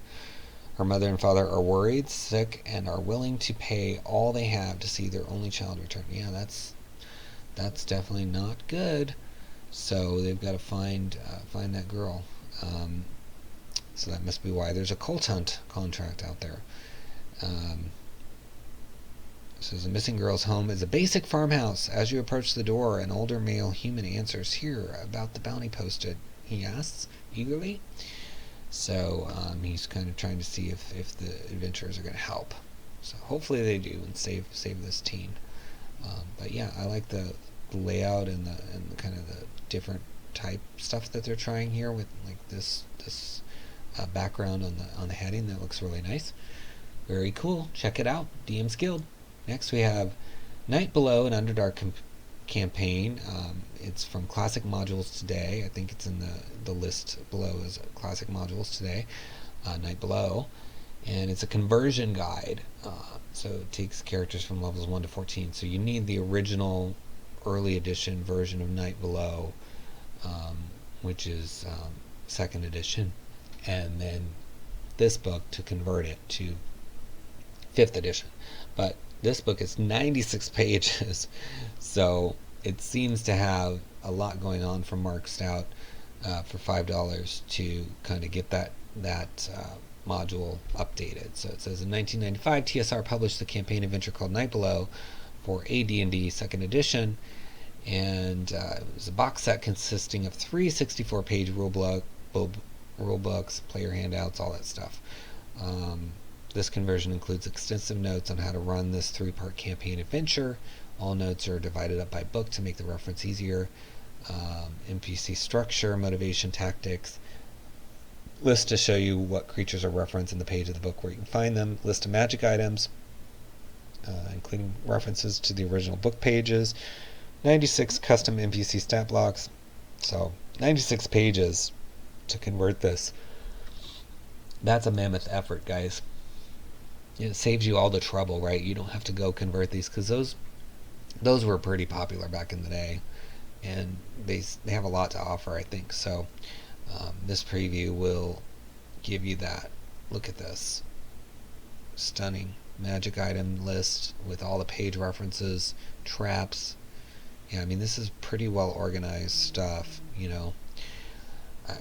I love that somebody takes the time to make those old editions valuable again in the 5th edition, because sometimes they get ignored, right? They were great stuff, but then they get ignored because they're not on the current edition. So hopefully if ever there's a 6th edition, this author can just quickly update this to match, because this author has done so much work to get all this together. I mean, even these encounter tables. So it says Towster is an old man in his 70s, but still spry with a mischievous look about him. He gleefully accepts the chest and signs a letter of credit, instructing the characters how to find Squire Marlin, who can convert the letter into gold and silver. He also tells them to get a room at the Hound and Tails, but don't eat the mutton pies, and he'll pay for it. So some flavor with the different characters in here, but I mean, just what a mammoth effort. It definitely should be applauded, because maybe you have Night Below just sitting there collecting dust because your players want to be on 5th edition or whatever, but now for $5 you can go in and convert that. So look for Classic Modules Today in the video description to click the link for that. Next we have A Dance with Death from Kyle Brandenberger. It's $3.99 for 63 pages. This is an advanced adventure for 5th to 10th level characters. Completes a storyline that begins with hijinks in High Hearth and Raven's Feast. In the previous adventures, the players are tricked into releasing the goddess of death into the mortal realm. Upon escaping the dungeon beneath Lord Corvus's fortress, the party are teleported to the Mad Emperor's court. Many trials await the players as they search for the power to defeat the Raven Queen. The quest will take the party beyond the realms of mortal men to face the trials and become the heroes of ages. So seems like there was a previous adventure down here, Raven's Feast, or one of these hijinks in High Earth. Okay, both of these looks like, and this continues that, and they've released this massive threat in the Raven Queen that they have to address, so very cool. They encounter a mad emperor, powerful wizards, and the father of all vampires, the Fae in court, goddess of death as well. So lots to do with numerous maps, large city, 2 castles, a massive multi-level dungeon, prices for a variety of shops, NPCs, stat blocks, you name it. 63 pages, so there's a lot going on in here. Let's take a look inside, and so you can see kind of they've got the map, the adventure stuff, and the aftermath, as well as all the appendices. So here's your hooks, world map, characters. I like the cool art for these guys. So this is information on each of them. It says, the Raven Queen, goddess of death, is not meant for mortal realms. When released from her imprisonment in Raven's Feast, she manifests as a simulacrum from the divine realm. She is brutal in nature, destroying all who oppose or defy her. She cannot be bargained with. Very cool. So, I really like that. Yeah, Raven Queen is cool, especially with Ravenloft, right? So you've got Ravenloft, Raven Queen. You can maybe even place this in a Ravenloft setting. But, you know, like I said, there's three modules, and these might be also big books as well. I mean, 63 pages on this one, and then these 2 down here are pay what you want. So, and this one has a price, so you could pay, you know, whatever you think these are worth. I would pay something, and then pay $3.99, and then have, you know, basically 3 chained adventures ready to go. You know, good idea. Check it out. All right, next we have Ravenloft, Dark Hexes and Horrible Diseases, from Matthias Gildemann. 17 new curses and diseases to fear in the mists of Ravenloft. And it's also from Christian Zook and Jake Weigall. For $4.99 with 23 pages. It says ways to enhance your Ravenloft games, and introducing brand new curses and diseases customized for the domains of dread. Fit them into your game with an additional challenges and lore for your party. 8 diseases, 9 curses, 2 new stat blocks, 3 new magic items, and look at this layout. It's gorgeous, right? Very cool with the backgrounds and images in here. Very, very nice. Yeah, I like this one a lot. The look of it. Let's look inside. So, yeah, get to see more of the beautiful layout. And then here's a list of all the diseases. We'll read one of them in a minute, and then, you know, it looks like some creatures get involved in this. But you're getting to see all the pages of the book, which is very helpful. So you should be able to read through this and decide, you know, if you want to purchase it. So let's read this. Magic Rot. Magic Rot is a fungal disease transmitted by witch's moss. The moss reacts to magic users who cast spells in their vicinity, releasing symbiotic fungal spores that carry the disease. Simply coming into contact with the moss will pass on the disease. So that's kind of a cool thing. You know, you're out there in the wild and casting spells, and then next thing you know, you got a fungal disease to deal with. Never good, right? Don't want that going on. So, and then it talks about the effects of it, curing the disease and the mist sickness. So for the effects, it says each time an infected creature casts a spell of first level or higher, they must succeed on a DC 15 ability check using their spellcasting ability. On a failed check, the spell fails and has no effect. Every time a spell fails this way, the DC for the check is reduced by 2, and the fungus spreads further across its host body, impeding their mobility. So, kind of messes with your spellcasting, and then eventually your mobility. So these are kind of some complicated things, which is good. You know, it's not like, oh, you just have this disease and, you know, deal with it. They've got, you know, the effects. They've got curing it. So, you know, I would say these are some well thought out diseases and conditions that could be fun for any campaign. You know, a lot of cool different things going on. You know, details, history. I love when people go that extra level. You know, if you look at my book Potions Unlocked, I did a lot of like deep dives into plants and potions and backstories, and so they're kind of doing a similar thing here with their diseases, and that's awesome. I really like when people put the extra lore and details into it, so it's not just like this brief description. Of course the DM can come up with their own stuff. They don't have to use all this detail, but just having it adds value for the money, I think. So go look for dark hexes and horrible diseases in the video description to click the link and get this book. Next we have Labor of the Dragon God, Defenders of the Spring Citadel, with this really fun cover. It says it's 1 of 4, so I'm assuming there's going to be 3 more that follow. It's $15, 79 pages. It says something is about to be born. Will you be there to witness it? Above the high terraced walls of the city, cloaked in green, pink specks float on the wind. Visitors who had never seen the strange sights of Nadir might comment on the hanging gardens visible from nearly everywhere in the city, or on the strange unnatural hue of the sky. Some might look past the city beyond the cliffside where the sprawling, bizarre hellscape stretches out before you, contrasting with the lush beauty of this dragon-born garrison. So, you've arrived at the flowered gates of Kor, the Spring Citadel, a city of danger and beauty, piety and sen, nobility and poverty.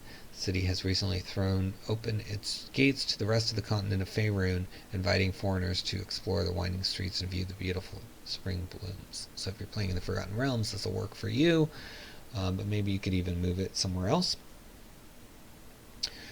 It's a full adventure campaign going from 1st to 5th level. Maybe best suited for a group looking to explore the pulse of a city with unique flavor and a history completely unknown to the larger setting. So it's like an untouched area of Forgotten Realms. You get to thwart a assassination attempt, raid a smuggling ring, help hunt or hinder a bounty, gain the favor of a politician, discover an ancient tomb beneath the cobblestones, and of course take lots and lots of pictures so they can tell their friends back home. So yeah, there's a lot going on in the 79 pages. Got a full-length adventure, 4 new brand new items, 13 NPCs, a full monster manual, a new unique race, 2 unique feats, and an overview of the country. And it's the beginning of a 4-part adventure series that take you all the way to level 20. So it seems like each one of these is going to be relevant to a specific tier, which is awesome. So you've got all this information here, which is really nice. You've got your flavor text and some sidebars to kind of supplement what's going on. So introducing strangers. Many of your player characters may be strangers to one another. This is a perfect opportunity for the characters to introduce themselves in character to their fellow party members and to find some things they have in common. Many characters will be eager to explain in detail why they are here and what they intend to do, while others will be cagey and won't be so quick to explain. Still others may not have thought about it, and hearing others speak about their motivations may prompt them to think about their own reasons. So yeah, and it even talks about if you're conducting a one-on-one game, how to handle that. So let's find some flavor text to read here. The woman is screaming orders at them from the window and ordering their driver to go and get them to safety, but the carriage is trapped in place, and the assailant appears, a cloaked figure wearing a set of bright red beads around their neck. Their hand hovers around the next beads in the chain as they prepare to throw another fireball towards the guards. So that's a cool setup for a little encounter there. These flowers are unlike any you've ever seen or heard of in Faerun or Chult. You recognize none of them. Okay, so some interesting flora here as well, which I always like.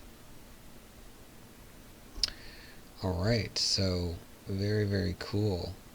I like this. Seems like there's a lot to offer, and they're building on something, so you can get in early here and find out all about this cool city. It seems like Nadir is, just the start of something, and maybe it's an untouched area of the Forgotten Realms, and maybe you need some new, fresh life in your Forgotten Realms setting. This could be a really good option for you from David Hardy. So check it out. There should be a link in the video description. Defenders of the Spring Citadel. The Evil at Ra Manor. It's by Lars Eriksson. and it's $4.95 for 26 pages. The Evil at Ra Manor is a Tier 2 adventure designed to encourage heavy roleplay, as the characters will need to use their talents to acquire the information necessary to aid Jolene, a local business owner whose staff has been disappearing. The adventure spans 19 pages with original story and art, with additional 7 pages of appendix and handy NPC cards, magical items, and custom stat blocks. The adventure has the players answering a plea for help, and they have to find and rescue employees that will take your players to the world-renowned brothel known as the Little Pleasures, where they will have to use their cunning, charm, and intelligence to gain as much information as they can before attempting to infiltrate the Ra Manor in an attempt to rescue the employees. The manor is riddled with dangers and internal conflict. What will your players do? Will they fight everyone in their path? Will they seek out an ally? Will they stumble headfirst into every deadly situation imaginable before realizing they are dealing with a vampire and her spawn? Oh, okay, so you have a vampire. So this could even be a Ravenloft thing. 3 to 4 5th level characters, 8 to 12 hour playtime. And let's look inside and see what we see here. So cool. Alright. So looks like the title might be in spread, so gonna have to zoom in to see stuff. I would maybe, if you have a non-spread version, maybe make that for your preview, just because not everybody's gonna zoom in here. So yeah, very nice layout, lots of artwork, really cool flavor text, maps, and then, of course, the cards at the end. So I think you're getting a lot for your money here. Let's try to read one of these. All of the furniture is painted or decorated in the raw colors of red and green. The bed is neatly made, and there is no clutter to be seen anywhere. The books in the bookshelf are organized by subject, and some of them have clearly been read more than others. A wooden contraption used for target practice stands in the corner, chipped and covered in slashes. The light, muted by the thick mist, shines through bare windows, giving them an eerie, ghostly feel. So very flavorful, very Ravenloft, or even just anywhere where you might have something dark. But I love the art of the characters in here, very well done. Yeah, it looks like they put a lot of time and effort into this. I mean, even the cover art is gorgeous. So, and you can see the sign of the Little Pleasures there. So, very cool. It looks like Christopher Leloup is the artist, and did a good job on that. So, yeah, look for Evil at Ra Manor in the video description to check it out. Giants of Rock, written by Guillermo Garrido, and it is a $1.99 pay what you want title. 12 pages. It says a battle of bands one shot where giant bands compete to be the best, win fame and a mountain of gold. The party can choose to visit and enjoy the shows, support their favorite band, or even become one of the bands chasing the grand prize. So that's very cool. Alright, and so it's kind of landscape presentation, which is fun, and you get to see 6 of the 12 pages, and I love this look of it. It's very like, I don't know, like an ad for an album or something, or even one of those magazines, like Rolling Stone or something like that. So they did a cool thing here by making it sort of, wide landscape presentation instead of portrait. So here's some of the bands. The Fire Giants. The Fire Giant band, known as Firestorm, specializes in heavy metal powered by thaumaturgy and their magma axes. Firestorm's music is much like Metallica and classic heavy metal bands, with fast, loud percussion, distorted guitars, shouted vocals, and dark and nihilistic lyrics. Performance plus 14. So it goes through each of the bands, and they truly are not just giant bands in the sense of being big. They're literal giants. So that's exciting. Different take on things, and so you've got all the characters, and I like that they're including the pronouns for those. Very, very helpful and inclusive. And yeah, it talks about where you can get your tickets, and just seems like a fun one-shot, to go to this event and check out these bands. You could probably even use some music, as a DM running this. So look for Giants of Rock in the video description to get this, and great price on it, and it's pay what you want. So very cool. Hidden Scrolls and Lost Grimoires, an illustrated collection of our 130 original spells from all over the multiverse. So with that fun cover from 𝙤𝙗𝙬𝙗, Jane Hermiston, and Devlin DM. So it's a 40-page illustrated collection, and there are magical divine secrets coming from everywhere that can cause anything from a smirk to a cataclysm. Surprise your players by introducing something new and balanced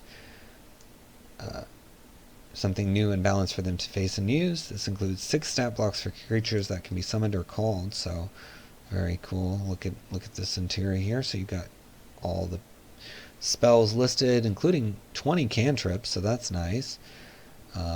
Yeah, I like that. Layout is super cool with these borders and various things going on. I like that. So let's go look at the inside. So you get to see 20 of the pages. We'll read one of these spells in a second, but I really enjoy the layout here.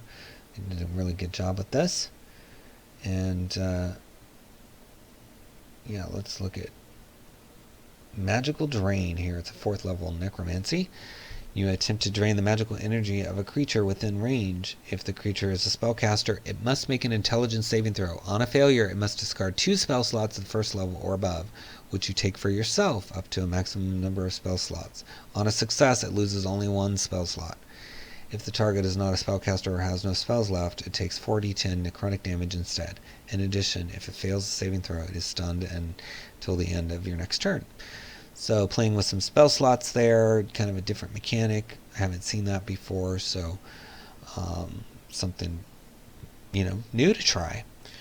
And let's see, Overtake Construct, a 4th level enchantment. You attempt to take control of a construct that has a CR no higher than yours, though through highly technical magical interference. The construct must make an intelligence saving throw. On a failure, it comes under control of the caster for the duration. An order can be issued as a bonus action. If no directions are given, the constructs will stand idle. So I guess if you're going up against a lot of constructs, this would be a good spell for you. But yeah, I mean, there's a lot of spells in here. So 135 spells and 2 revised ones. So it's going to give you, well, actually it says 135 here, and then the 2 revised. Yeah, so 137 total. Got it. Okay. So yeah, if you're in the market for spells, this might be a good option for you on on Dungeon Masters Guild. Check Hidden Scrolls in the links below.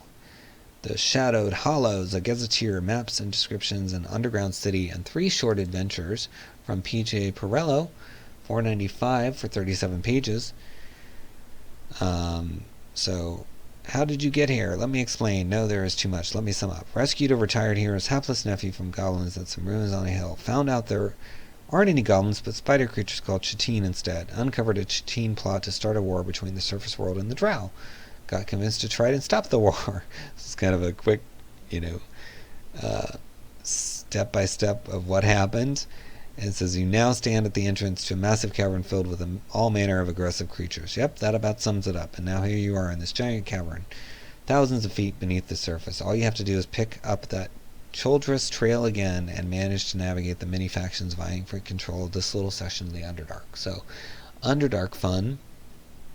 Description of the factions that live in the Shadowed Hollows, the underground city of Necrasad, and important NPCs that live there. 3 quests leading to brief adventures within the Hollows for characters of levels 4 to 6, 7 maps, and stat blocks, everything you need for the upcoming second chapter of Into the Underdark. So, seems like Into the Underdark is a series, and this is the first one, so it's a good starting point for you if you want some Underdark fun. Here's the inside. So it's from Goblin Scroll Games. And it says it's an enormous cavern far beneath Stendiak Hill near the town of Milvain. It is a crossroads amongst the many factions that inhabit this small corner of the Underdark. A small river runs through the caves, cascading down the uneven ground and waterfalls that can be heard echoing throughout the various chambers. So that's cool. So all kinds of faction information, locations. So it says the ceiling of these narrow tunnels is a mere 5 feet high. The floor descends in fits and spurts down naturally formed uneven stairs. Kobolds from the Finger Ripper clan often patrol this area and may have set up traps here to guard the entrance to their lair. Okay, so there's just a lot of underground, underdark stuff going on. So if you're looking for that, or you even just want maybe some underground inspiration, look for Into the Underdark in the links below. Check it out.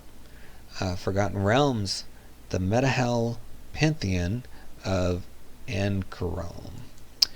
And it's a pay what you want title of suggested price $2 from Philip Wallace. And it says, in the TSR product City of Gold, it introduced a culture of essentially stranded Vikings in the desert-like area off the western coast of Anchorome. That have adapted to living in the Pueblos. The product asks the question, where did they come from? Are they related to the Northmen of Ruthven? It also asks, who were their gods? Are they actually the same gods as Faerun, or are they different? It says it introduces a pantheon of gods that mimics both the Faerunian and Norse pantheons at the same time. It also presents a question of, what if Ragnarok and its fated destinies was actually a trick by the gods against their enemies? It puts a spin on classic Norse gods in a way that most people don't view them, such as, what if Sif isn't exactly necessarily the way we think of her? It also pays small homage to storylines in popular culture that have occurred over the past 30 years. So let's see the inside. So you can see 9 of the 40 pages. So here's your table of contents going into some of the gods, it looks like. So it's very focused on the gods. Rock near Ruik, the last battle of the gods was a lie, a trick of the gods upon their enemies. The last desperate attempt to stop the destruction. Destiny, fate, are they truly so unchangeable as the soothsayers say, or was that a contrivance used to lull their enemies into a false sense of security, a belief that no matter what, they would ultimately prevail against the gods of mankind? So, Ragnarok, basically. It's truly a misnomer. The gods did not die as predicted. In fact, very few things happened as they were predicted to happen, almost as though the fates of the gods were not set in stone, and the destiny of the gods was nothing but a lie that could cost their enemies dearly in immortal blood and divine power. Now led by Sifia, the War Mother, and her husband Thoros, the Lord of Thunder, the gods of Asagram protect their worshippers with a fierceness only a mother bear protecting her cubs can exhibit. So, full pantheon of Norse-inspired deities. You can see even they've got tables with their alignments and domains and symbols. And then what I like is this family tree here. And then looks like they're getting even more detail into each of the gods. So, sometimes the gods in D&D can be not very fleshed out. And I like that this takes inspiration from a TSR product, City of Gold. So if you're a fan of that, this might also be an option for you. And it's pay what you want, $2. So pretty good option if you need some deities. Check it out. Next we have Once Bitten, the Vampire Compendium by Cassandra McDonald and Jack Lewis, a comprehensive guide to vampiric villains and NPCs and monsters for horror campaigns. It's a best silver seller and it just came out, so that's huge. It's also got Isaac May and Ashley May involved, in 5-star review already. And it's at a promotional price of $9.95 forever, since as a thank you to the community. So, breathing new unlife into the classical villain Once Bitten explores a broad array of ways to present vampires, from gothic tyrants brooding in the looming castles to animalistic monsters ravaging mortals and beasts alike. Inside you'll find 5 new bloodlines of vampires with stat blocks for fledgling, mature, elder, ancient, and progenitors of each bloodline, making 25 brand new vampire stat blocks from CR5 all the way to 30. That's a huge help to DMs, if you need some various vampires, you got that. And we'll read a little bit about this in a second. So you got these 5 different types here. It says Angelus are masterful social manipulators with artistic bent who use a silver tongue and stunning charm to control mortals.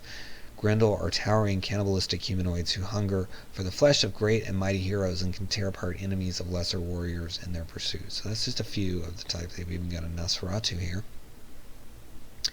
It's got lore, plot hooks for each of the bloodlines, and then there's also player options such as the Vampire Knight Fighter, Vampire Lord Warlock Patron, and a dozen new vampire-themed spells and magic items for you to sprinkle throughout your spooky vampiric dungeons, castles, libraries, and dens. So, people need content for the, the Ravenloft stuff. And so this book seems to be fitting the bill because you've got, this gorgeous layout and so much content related to vampires. And, vampires are a huge part of Ravenloft. So, you can see 17 of the 81 pages here, plus the ones that are in the lower part of the catalog description. But very nice look to it, gives you that gothic feeling. Definitely some trigger warnings are on here for you to check out, but I think it's really cool and fun. So let's look at let's find a part here to read for you. It says, older vampires can more easily escape being staked. An elder vampire can, at the end of each hour, repeat the saving throw, rejecting the stake from its body on a success. An ancient vampire can do so each minute. A progenitor can do so at the end of each of its turns. So it's kind of making staking even harder based on the bloodline, which is cool. And then it talks about the vampires by age, fledgling all the way through to progenitors. The first of their line progenitors are unique in that they were not created by another vampire. They have no sire. They may have been cursed by a cruel god or may have been seeking immortality and found vampirism instead. Their origins vary widely, but they are all as old as time itself and at least as inscrutable. There is exactly one progenitor for each bloodline detailed under their bloodlines. So that's cool. You've got like a unique character for each of the bloodlines, and then these other various ages, whether they're mature, elder, ancient, whatever, you can have multiples of, as opposed to just the one progenitor. So, and here's one bloodline, the Angelus, and it's got all this information on them, including their strengths and weaknesses, plot hooks, NPCs, themes, tactics, and then the lair. So, as well as your stat block. So for each of the different levels, and then maybe the progenitor is here at the end.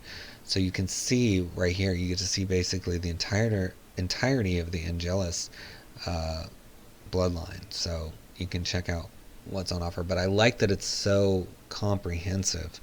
I feel like this title is super comprehensive for vampires, and it goes into great depth, and I love that. So nice work, guys. You're helping a lot of DMs here. They don't have to make up all these stats and make every vampire the same. They can make them really different. So next we have Project 666 from the Bugbear Brothers, and it's 16 pages. It says this resource contains 18 playtested homebrew features, including 6 subclasses, 6 relics, and 6 new spells. So short and sweet description, and then you've got your preview here. And so you see the subclasses. They've got a domain, an oath, a way, a patron, I'm not sure what the mutant or the step scorpion are, but 6 different subclasses. And then you've got relics, spells, and some fun art. And it says it's not for the faint of heart. So here's a theurgy domain. You get to see this in the 6 out of the 16 pages. Some view the arcane as a bastardized form of magic. The deities, the divine tradition, defiles the divine tradition, while others vehemently disagree. Those who pursue the theurgy domain attempt to harness arcane energies in the service of their god, dedicating hours of study and observation to this controversial practice. These practitioners are often alienated by wizards and clergy alike. So at the 17th level, when you cast a damage-causing spell, you may direct healing energy to allies within 30 feet of the damaged creatures, healing them for an amount equal to the damage done to your enemies. You may decide how to distribute the HP from this pool. You may use this ability once per short or long rest. Very cool. Alright, so that is just one of the subclasses, and there's 6 of them in here. So check it out. Link in the description under Project 666. Next we have Ravenloft Haunted Encounters, 32 spooky encounters for your next Ravenloft campaign, from Travis Gray, Mark Anderson, and Milos Goecki. And it is $4.95, 24 pages, and it includes 32 encounters, which is a lot of encounters. And it comes with a handy table that allows you to roll for encounters based on the type of terrain that you're in. Each encounter is designed to accommodate parties of all levels, and many come with future plot hooks to keep the story going. And then there's also new magic items and monsters for you to bring to your table. So I'm familiar with Milos. His writing is very good. In fact, he's working on my next book, so I'm excited to look at this one.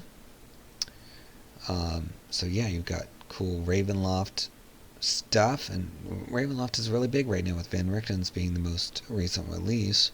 So if you're doing something with Ravenloft right now, you should definitely consider this book. It's got lots of encounters, and you can see with this table of where they are. It says a broken toy is one of them, and the future plot hooks here. So as the party passes a shuttered toy store, the door creaks open. A spindly, older human steps in front of the party. He is apologetic and begs the party to assist him with lifting a heavy toy back onto the shelf. He tells the party he has been struggling with the toy all morning but cannot lift it by himself. If the party declines to help, he will beg them with obvious desperation in his voice. If the party agrees to help, the older man leads them into the toy store. The place is in disrepair, and most of the toys on the shelves covered in dust. So, very moody toy store stuff, toy store adventure, and you've got all kinds of things to deal with, including, it looks like a fur-fear, which is maybe a new creature. And then you've even got some future plot hooks. What other haunted or monstrous items reside in this toy shop? The shop could be a starting point for countless adventures involving the collection of destruction of haunted trinkets. So, yeah, this is like, a launching pad, this one encounter for a whole campaign, because you could come up with different magic items in this shop that have to be destroyed or captured or returned or countered or whatever. You can have all kinds of adventures. It reminds me of things like Friday the 13th, the original series, or Warehouse 13, or any of these where relics need to be collected, and returned, or various things. And that could just be your springboard. That could be the base. Maybe they're at this toy shop and they're going out into Ravenloft or wherever and trying to bring all this stuff back together. So very cool. I love that their encounters have these feature plot threads on them as well. Very nice. And the art is good too. So I definitely think this is a good option. It's only $4.95, and who doesn't need encounters? I mean, these don't have to be in Ravenloft, but they could be. So I would go check this out on Dungeon Masters Guild. Next, we've got the Monster Menu by Dave Panfilo. Over 100 spectacular monster meals with tempting benefits and mischievous side effects. It's already a best copper seller, and it's $2.99 at 23 pages. So, it says it's fit for the most adventurous eaters in all of the realms. It features thunderous Behir gizzards, highly suspicious mind flayer souffle, cauldron boiled rock eggs, treacherous night hag cupcakes, etc. So lots of fun stuff, and gorgeous artwork, of course. So you can see a couple of the full pages here that you can read. It says, folks, we've all been there. There are so many crafting guides on the DM's Guild, but what about the original crafting system, Digestion? Whether you're nostalgic for dangerous roguelike food scavenging, or you're just looking for one more spicy, chaotic mechanic to throw into your monster hunting travails, the Monster Menu has you covered. Every single entry has a compelling balance of benefits and downsides to help and hinder the intrepid eater. It's setting agnostic, ready to play after one page, and chock full of flavor next to get role players brought in. So, very cool concept, and you can see it's got some fun art. And, each of these things has benefits, downsides, servings, knowledge. I like that. Let's look at the inside here. So, yeah, very cool art. Very colorful. We'll read one of these in just a minute. So, 𝙭𝑒𝑡 pub style. A 𝙭𝑒𝑡 can be pressed or roasted whole and eaten by hand, much like a bullfrog. They smack of peppers and only need a bit of salt or citrus to make passable bar food aside from the face. Benefits: you become invisible for 1 hour or until you cast a spell or make an attack. Downsides: after 1 hour or when the invisibility ends, you take 2d4 poison damage, 1 serving, and knowledge religion 11. So it's even telling you like how you might have knowledge of what the food is and what it'll do. So I like that. I mean, these tavern menus can get stale, right? So you can mix in some of these dangerous monster foods, or you can have a quest to get some of these and prepare them. I mean, previously we looked at, in one of the past episodes, we looked at the gourmet subclass, and there was also, I think that same week, an adventure to escort somebody from a fancy restaurant. So you could bundle this with that.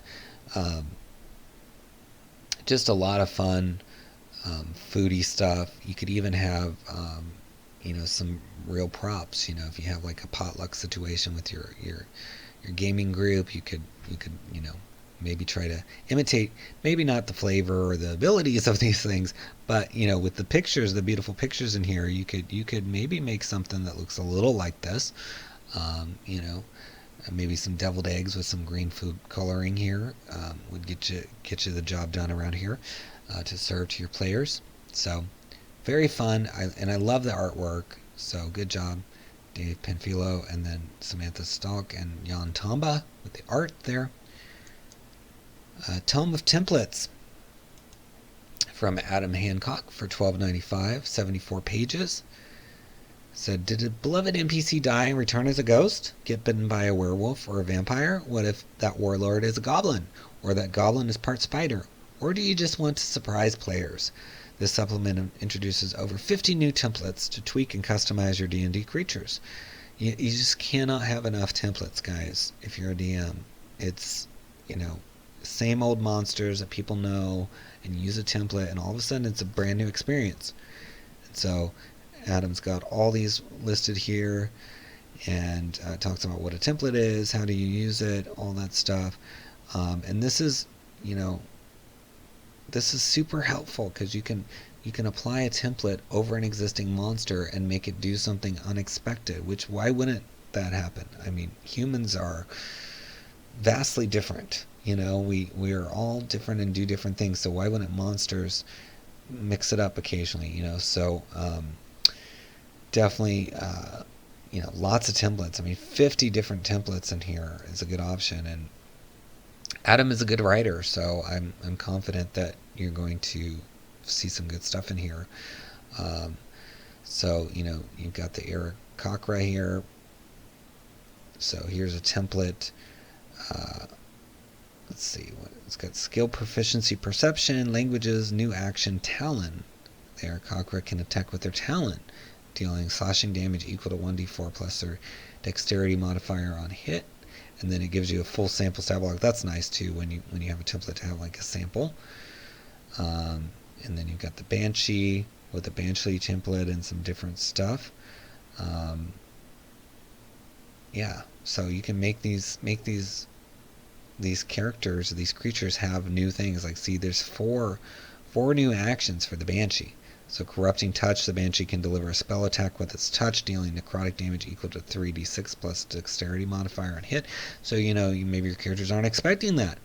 And then you got a wail that it can do here. Once per day, the Banshee can release a mournful wail, provided that it isn't in sunlight. This wail has no effect on constructs and undead. All other creatures within 30 feet of the Banshee that hear it must make a Constitution saving throw. On a failure, a creature drops to 0 hit points. Wow, that's a big hit. On a success, a creature takes 10 psychic damage. The save is DC 8 plus the Banshee's proficiency bonus plus the charisma modifier. So, quite a lot of options, bugbears, death knights, doppelgangers. So you're going to see 11 pages of the 74. But as I said, Adam's a good writer, and you can't go wrong with templates. You need those. So check it out. Tome of Templates in the video description. Click that link. Treasures of Var the Drowned. It's an adventure in the Shining Lands for Tier 2 characters by Dan Layman Kennedy. It's $2.99 for 17 pages. Raiders of the Lost Art. In the wake of the Second Sundering, the floods that overtook a third of the Shining Lands for more than a century are draining away, and Var the Golden is returned from the sea. The 𝙬𝙬𝙧𝙬𝙪 merchant clans are ready to rebuild their homelands and recover some of the priceless artifacts that were lost. Unfortunately, they're not the only ones interested in those treasures, and opportunistic marauders are already moving in to loot the temples of the once drowned Var. Can the adventurers stop a gang of treasure-hunting raiders and return the lost riches of Var to the 𝙬𝙬𝙧𝙬𝙪? It's a classic adventuring plot turned on its head, where instead of plundering an ancient site for its treasure, the characters are hired to protect those relics and return them to ancestral owners. It's intended for a single session of play, optimized for 8th level characters, but can be adjusted for any level from 5th through 10th. So here's the interior. It's from 2nd level Bard Productions. So there's a primer with your adventure hooks, and then got flavor text to read. So let's see. Your request is interrupted when a person you don't recognize walks into the common room. A human woman with olive skin and long black hair, dressed in silken robes. She's small and slight, but carries herself as if she were a foot taller. She's adorned with finely made gold and silver jewelry, and jeweled rings glitter on her hands. She looks around the room for a moment until she sees you, then heads directly over and gives you a slight bow. Good morrow to you, adventurers. My name is 𝙬𝙬𝙧𝙬𝙧. Do you have a moment to discuss a matter of some urgency? Well, hopefully they do, because I'm guessing she's going to ask them to protect some relics. So yeah, you can read through and see all the setup, which is good. It's nice when a preview doesn't give away like some of the spoilers, that happen later in the adventure. You get to read just the setup, and you can feel if it's good for you, good fit for you. But I like where it's headed, and that's a little different than the typical adventure. So check it out. Next, we have Vanishing Shops and Mysterious Merchants, the shop that wasn't there yesterday and won't be here tomorrow, by Peter Charon, and it's 32 pages for $8. It's famous, infamous, malevolent, and inexplicable. Every adventurer has heard tales of mysterious merchants and their strange, ethereal shops. These places are the sort of mercantile enigma that wasn't there yesterday, but now there's a shop that looks like it came from another time or place. Their goods are odd and otherworldly. Oh, and all sales are final, since it's also not likely the shop will be there tomorrow, vanishing just as unexpectedly as it appeared. So you got 48 possible mysterious merchant, innate nature and motivation combinations, 9 archetype for vanishing shops, 9 sample adventures, 6 adventure maps, 10 random generation tables, 27 adventure hooks, and 1 unique creature in the Bog Mummy. So we love that. Bog Mummy, that sounds fun. Let's see a little bit inside. They just have the quick preview. Be nice to see a full size if you guys can add that, so we can drill in and read some more of your stuff, because it sounds really fun. I mean, I love the notion of vanishing shops. I'm a big fan of urban stuff in D&D, so shops are right up my alley, and I think this could be a really fun one, in this mechanic of them disappearing. And it sounds like there's some combinations where you've got motivations and natures associated with things, and maybe you can make your own combination and have your own little shop that you create, just using this as an example. So it's $8 on DM's Guild. Next we have Weald Warden, a subclass for clerics, druids, and rangers by Craig Mackey, and he's got this ambitious thing that he's doing, where he's doing 31 subclasses for July 1 every day. So I only picked one, of course, so there's others that were released this past week, but this is number 7. And it's a guardian of untamed woods who gets closer to nature as they advance in experience, and the 7th of 31 subclasses being released. And it's also part of the bundle, so you can get this bundle and get all of the ones for the month for only $3.60 right now, which, this is only 50 cents, but for $3.60 you can get 31, presumably. It says complete set, so I mean that's quite a steal for that many subclasses. So you can look through here. It's a Sparkle Gem Studios publication. So the Weald Warden is the subclass here. It says nature sense. You have flawless accuracy in identifying flora and fauna. You can also assess whether or not any natural source of water is safe to drink. And then it's even got a new spell here, a couple new spells. So you got Earth Trimmer, Guardian of Nature, and Bark Skin stuff. Bark Skin already exists though, so maybe it's a tweak on it or just an easy reference for you. You can temporarily draw on the strength of your woodland home, becoming a natural guardian of increased strength and size. As a bonus action, you gain the benefits of the Bark Skin spell, as well as the effects of growing larger if under the Enlarge and Reduce spell. This effect does not require concentration to maintain, but only lasts for 5 rounds. Once you use this feature, you can't use it again. So Bark Skin. So these spells may not be new, I'm not sure. But it's fun. I think, his goal of having 31 classes, I mean, that's really ambitious. One a day leaves very little room for error. So, look for Weald Warden in the links below and check it out. And next we have Where Is Your God Now? A level 11 to 16 adventure from Jono Luis Cosio, No Regrets, Dudes and Dice DeVeo, and it's 24 pages at $5. Whispers and rumors of a rising community within the Hordelands reaches the ears of traders and citizens of 𝙬𝙬𝙀, brewing concern and curiosity over the seemingly isolated tribe just east of 𝙬𝙬𝙀, especially in how it seems to have suddenly blossomed in prosperity in such a short span.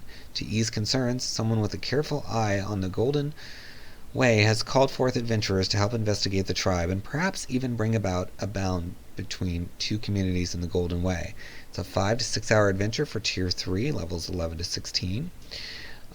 It's the last adventure of the Tavern League Golden Way Adventures made by the lovely folks from Dudes and Dice DeVeo. And then it lists the other ones, and those are all down here, so you can check those all out. But it looks like it starts with Into the Hordelands, a level 1 to 4 adventure. And they all kind of look like they have a similar style, so that's nice. Feels like a complete set. So you can see the nice little logo they've got, and the adventure hooks, and then nice flow chart for the adventure to see how it goes. You got the background, adventure hooks, so let's read one of these. Truder's Interest. The characters begin their adventure already in 𝙬𝙬𝙀, having heard of the whispers regarding a possible new hub that could be a part of the Golden Way, from traders and businesses partaking in it.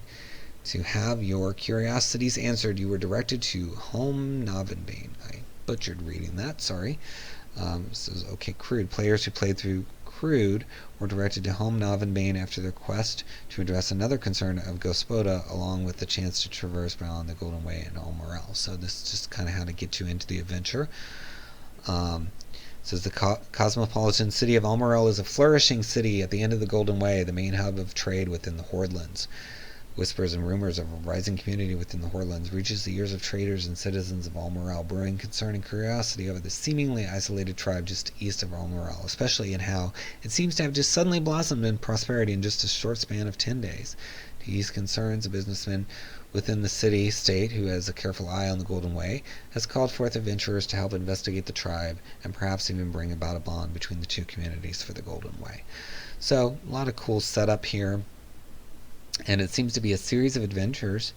So if you want to go to the Hordelands, these are 4 options for like a sort of complete tier journey through the Hordelands. And it seems like there's some fun art with this kind of anime style look to these characters they've got going on. So I would encourage you to check it out. So that's the last title for today. Please follow me on Twitter at Splinterverse. Subscribe to the channel. Click the links. Consider buying our books. We got Potions Unlocked, where you can get a print-on-demand version for $9.99 is the PDF, and then print-on-demand is 20 something. But it's a fun book.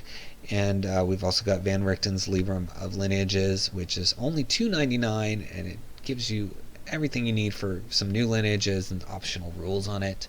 But please share this video and help us grow this channel and get exposure for these creators. And stay tuned for more fun. Until next time, happy adventuring.